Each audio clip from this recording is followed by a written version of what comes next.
नमस्कार, खबरों की खबर में आपका स्वागत है। मैं हूं संकेत उपाध्याय। तो महंत, मठ और मौत, और इस मौत पर सस्पेंस अभी भी जारी है।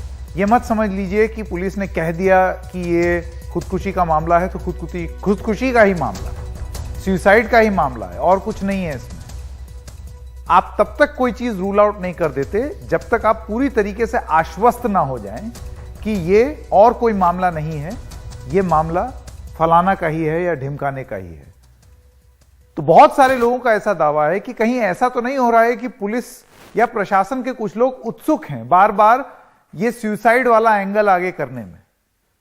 जांच तो पूरी कीजिए और पोस्टमार्टम से सब कुछ पता लगने वाला है।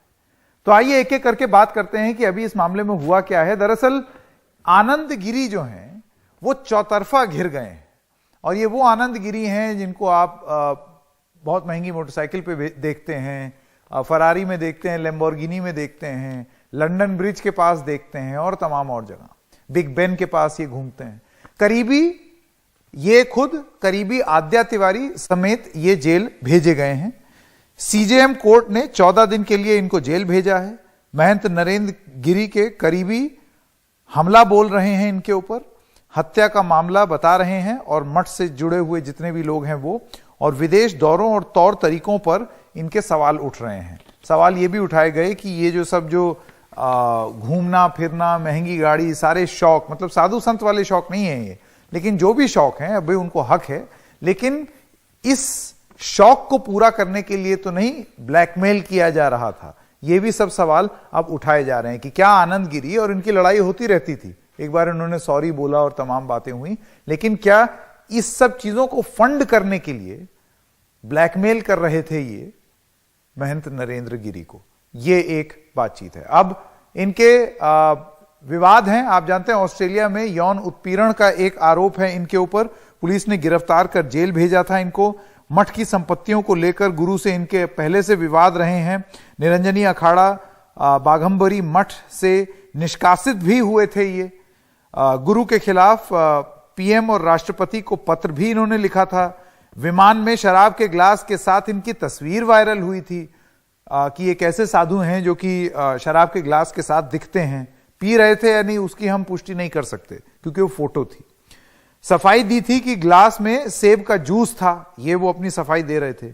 संत परंपरा के खिलाफ परिवार से संबंध का आरोप है इनका, और गुरु का आरोप था कि चढ़ावे का पैसा परिवार को ये भेजते थे। तो ये जो फ्लैम्बॉयंट लाइफस्टाइल है इनकी, ये जो शौक है इनके, बीएमडब्ल्यू की मोटरसाइकिल चलाना और फरारी कार घुमाना, उस सब के पैसे कहां से आ रहे थे? तो ये सब तमाम आरोप इन पर लगते आए। अब आइए आपको बताते हैं कि सामने कैसे आएगा सच, और ये सबसे बड़ी बात है। और ये सच तब शायद कुछ हद तक हमें पता चले, पूरी तरह तब भी नहीं क्योंकि अभी इन्वेस्टिगेशन जारी है। सच थोड़ा हद तक पता चलेगा जब बॉडी का पोस्टमार्टम हो जाएगा। अब 5 डॉक्टरों की टीम पोस्टमार्टम कर रही है। पुलिस को पोस्टमार्टम रिपोर्ट का इंतजार है जो कि अक्सर एक आधा दिन में आ जाती है। सुसाइड नोट में बदनाम करने की बात थी।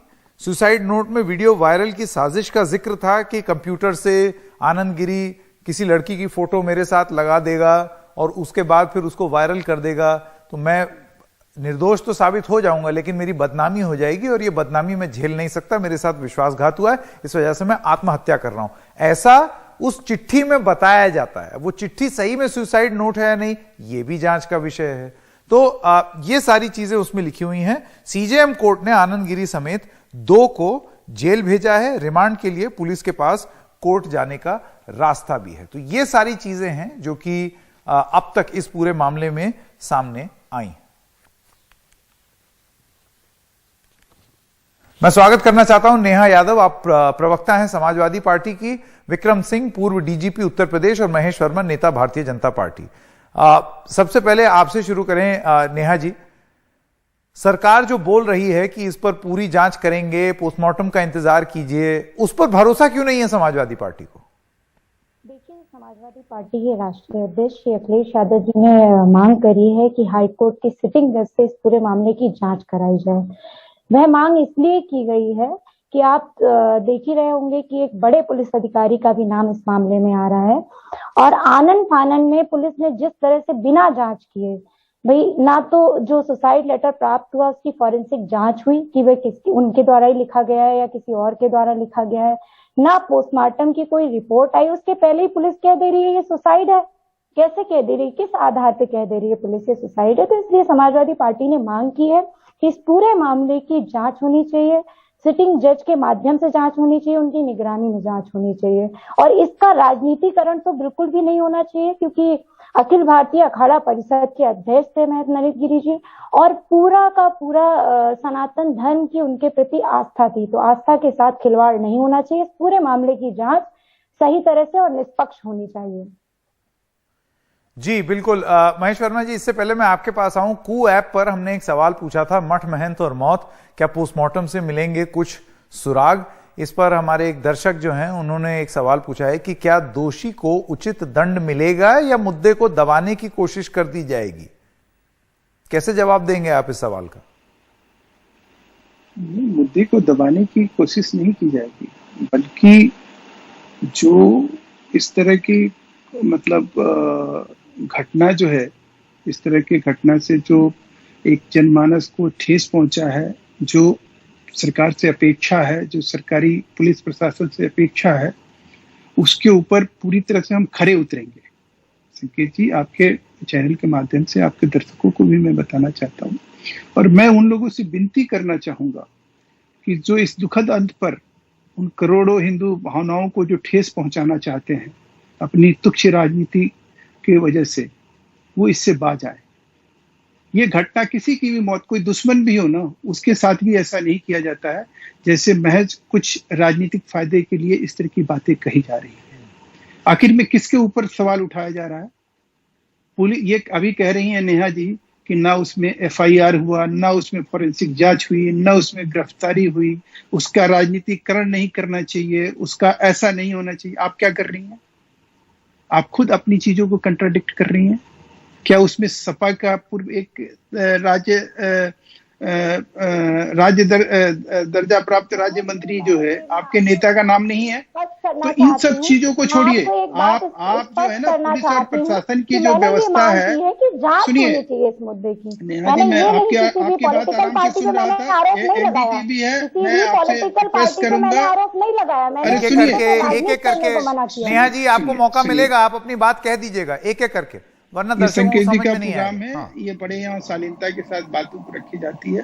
देखिए, मैं एक ही बात कहूंगा जी, कंक्लूड करें कि मेरा ये कहना, आईपीसी में हमारे आदरणीय विक्रम सिंह जी आईपीएस अफसर हैं, पूर्व डीजीपी है, वो ज्यादा अच्छे से इसको एलोबरेट करेंगे कि एक आईपीसी के तहत जो है एक मुकदमा दर्ज किया गया है, उसकी जो विधि व्यवस्था के तहत, या वो सीबीआई करे या कोई भी व्यवस्था करे, उसकी जो एक तौर तरीके स्थापित है उसी के तहत सब चीजें छानबीन हुई है। कोई हमें बता दीजिए कि हाँ इस जगह हमसे चूक हुई है, हम उस चीज को समझे तो सही कि चूक कहां हुई है। डीजीपी विक्रम सिंह के पास जाना चाहता हूं। विक्रम सिंह जी, मैं आपसे एक सवाल ये पूछना चाहता हूं। देखिए, एक चीज होती है पुलिस का ट्रैक रिकॉर्ड, तमाम ये सवाल कल से उठाए जा रहे हैं कि आप हाथरस का मामला देख लें और कोई मामला देख लें, उसमें होता क्या है कि इतना विलंब कर दिया जाता है, इतना देर कर दिया जाता है, और किसी भी क्राइम सीन में अगर आपको तह तक पहुंचना है तो समय बहुत क्रूशल है। जितना ज्यादा समय बीत जाएगा उतना ही आप सच को ढूंढ लेने में या पा लेने में आपको और तकलीफ आएगी। मैं ये जांच के दृष्टिकोण से ये सवाल पूछ रहा हूं, आपको क्या लगता है? संकेत जी, आपने बड़ा महत्वपूर्ण बिंदु उठाया है। मेरा परामर्श होगा महेश जी को कि ये महंत जी के बारे में कहा जाता था कि वो लिख पढ़ नहीं पाते थे। अगर हर पृष्ठ पे उनके हस्ताक्षर है, जो कि अस्वाभाविक है, अननेचुरल है, कम से कम बैंक अकाउंट से अब तक चेक हो जाना चाहिए था कि बैंक सत्यापित करता उनके हस्ताक्षर हैं या नहीं है। दूसरे एक तरफ तो यह कहा जा रहा है कि वे हस्ताक्षर भी नहीं कर पाते थे, दूसरे सन ऑफ S/O हर पन्ने पे जहां लिखा है। अब अगर ये दस्तावेज है, ये वसीयत है, यह सुसाइड नोट है, इस चीज के बारे में तात्कालिक रूप से विशेषज्ञों को अपनी बात समझ लेनी चाहिए थी।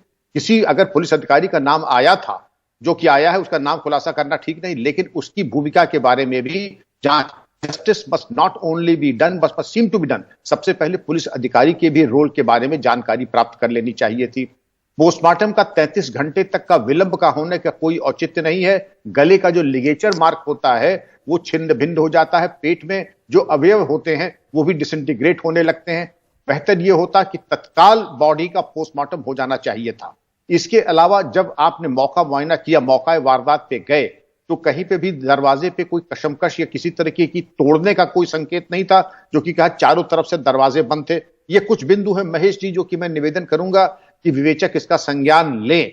और ये तो सही है कि ठीक है गिरफ्तारियां हुई हैं, और यह भी सही आपने जो कहा है विवेचना किसी आपराधिक घटना की सीआरपीसी के मुताबिक धारा 154 के अनुसार इन्वेस्टिगेशन हो सकता है, छूटते ही इंक्वायरी नहीं हो सकती है बाय हाईकोर्ट जज। इसका कोई प्राविधान नहीं है। हां, कोई दुर्घटना हो जाए उसकी इंक्वायरी शासन प्रशासन दे सकता है, लेकिन एक आपराधिक प्रकरण के मामले में कोर्ट मॉनिटर्ड इन्वेस्टिगेशन तो हो सकता है, लेकिन अभी उसका कोई औचित्य नहीं है। अभी सिर्फ इन्वेस्टिगेशन हो सकता है, और इन्वेस्टिगेशन पुलिस ही कर सकती है, जो कि टीम आपकी कर रही है।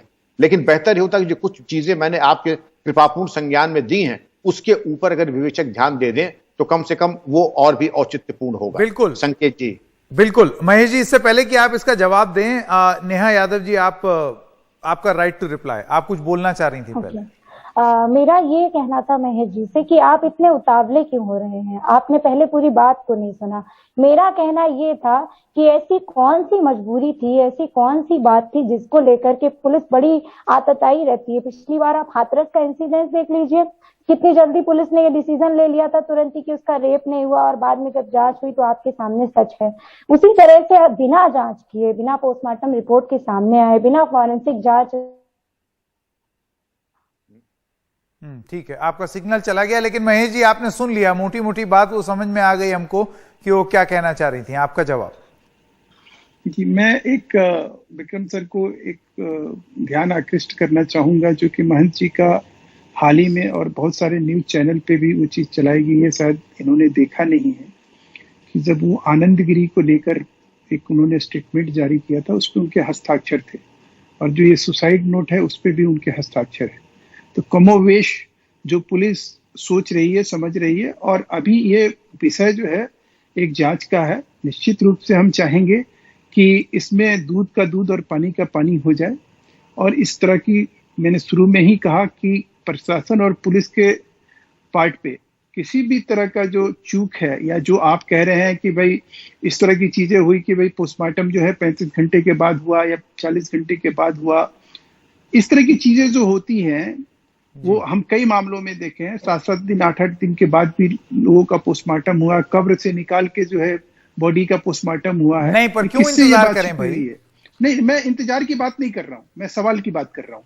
संकेत जी, सवाल जो उठते हैं उसका जवाब देना बहुत जरूरी है, क्योंकि अगर विक्रम जी का ये चिंता है तो स्वाभाविक है कि उस चिंता को दूर करने का काम जो है सत्ता में जो सत्तारूढ़ पार्टी है के नाते, उनके प्रतिनिधि के नाते मैं कहूं, और आपके दर्शकों को कहीं ये भरोसा रहे कि इस मामले में हम किसी तरह से कोई चूक करने वाले नहीं। सिर्फ डीजीपी विक्रम सिंह की ही चिंता नहीं है, एक निष्पक्ष जांच हो और सच पता चले, ये बहुत जरूरी है, क्योंकि वो एक बहुत महत्वपूर्ण व्यक्ति थे, और साधु संत और महंत को ऐसी नौबत क्यों पड़ी कि खुदकुशी करनी पड़े, ये एक बहुत बड़ा सवाल है, और इसका सच जानना बहुत जरूरी है। तो सिर्फ एक पहलू पर ही अगर जांच चलती रहे तो शायद वो बात गले में उतरती नहीं, लेकिन जांच की प्रक्रिया पूरी तरीके से फॉलो हो रही है या नहीं, उस पर डीजीपी विक्रम सिंह ने पूरा डिटेल से बताया। और क्या क्या बिंदु हैं जिस पर जांच होनी चाहिए उसका भी संज्ञान लेना चाहिए। आप सब लोगों का बहुत बहुत धन्यवाद।